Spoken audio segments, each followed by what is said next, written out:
The Thai forest tradition, Kammatthana, emerged around 1900 as a revitalization movement within Thai Buddhism, led by Ajahn Mun Bhuridatto, 1870 to 1949. This tradition represented a return to the original Buddhist monastic practices, with an emphasis on meditation and strict adherence to the Vinaya monastic discipline.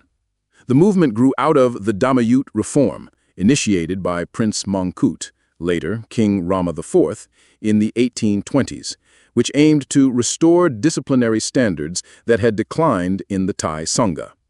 This reform laid the groundwork for the later forest movement by emphasizing a return to the original Buddhist texts and practices. Ajahn Mun was born in 1870 in Baan Kham Bong, a farming village in Ubon Ratchathani province in northeastern Thailand. He was ordained as a Buddhist monk in 1893 and spent the remainder of his life wandering through Thailand, Burma, and Laos, dwelling primarily in forests while practicing intensive meditation. Ajahn Mun's approach was revolutionary in Thai Buddhism of his time.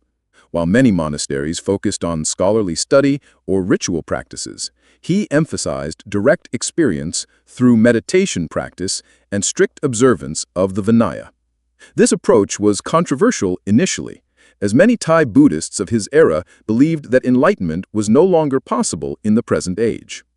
Ajahn Mun's disciples continued and expanded his legacy.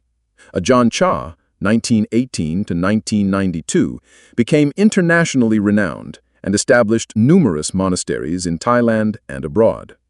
Luangta Mahabua, 1913 to 2011, maintained a strict interpretation of the tradition at Wat Pa Bantad. Ajahn Lee Dhammadaro, 1907 to 1961, systematized the meditation techniques of the tradition. The first Western monk ordained in the Thai forest tradition was Ajahn Panyavado, who came to live with Luangta Mahabua in 1963, marking the beginning of the tradition's international expansion.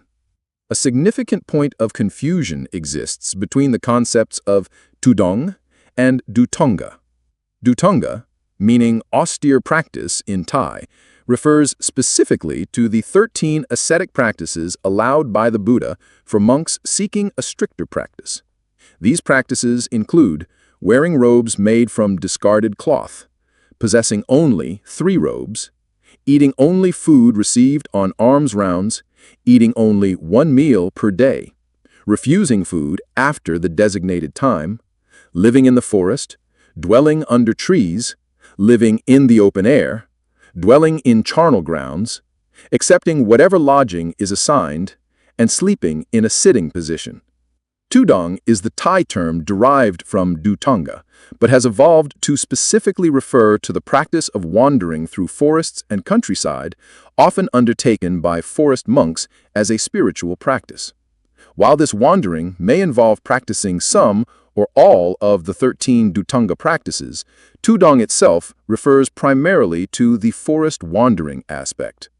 The 13 Dutonga practices are not considered extreme in a negative sense, but rather as specialized practices that enable the mind to be rapidly and easily purified, an absolute prerequisite to the development of meditation.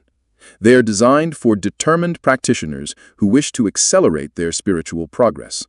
In the early 21st century, the Thai forest tradition has faced significant challenges, particularly the destruction of Thailand's forests due to logging, agriculture, and development.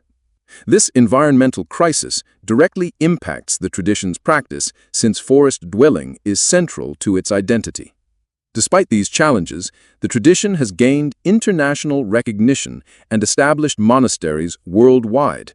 Western branches include Abhayagiri Monastery in California and monasteries in the UK, Australia, and Europe, making the tradition increasingly global while maintaining its core principles. The tradition emphasizes strict adherence to the monastic code, meditation practice focused on developing mindfulness and wisdom, simplicity and renunciation, and direct experience as the path to understanding the Buddha's teachings. Today's practitioners continue to observe various Dutonga practices, though complete forest wandering has become more difficult due to deforestation and modernization. Many forest monasteries now serve as refuges where these practices can be maintained in a supportive environment. The Thai forest tradition has made significant contributions to contemporary Buddhism, preserving meditation practices that emphasize direct experience of the Buddhist teachings, maintaining high standards of monastic discipline, developing accessible meditation instructions for laypeople, and creating international networks of monasteries that make these teachings available globally. The tradition continues to emphasize that enlightenment remains possible in the present age, countering the belief in Thai Buddhism that such attainments belonged only to the Buddha's time.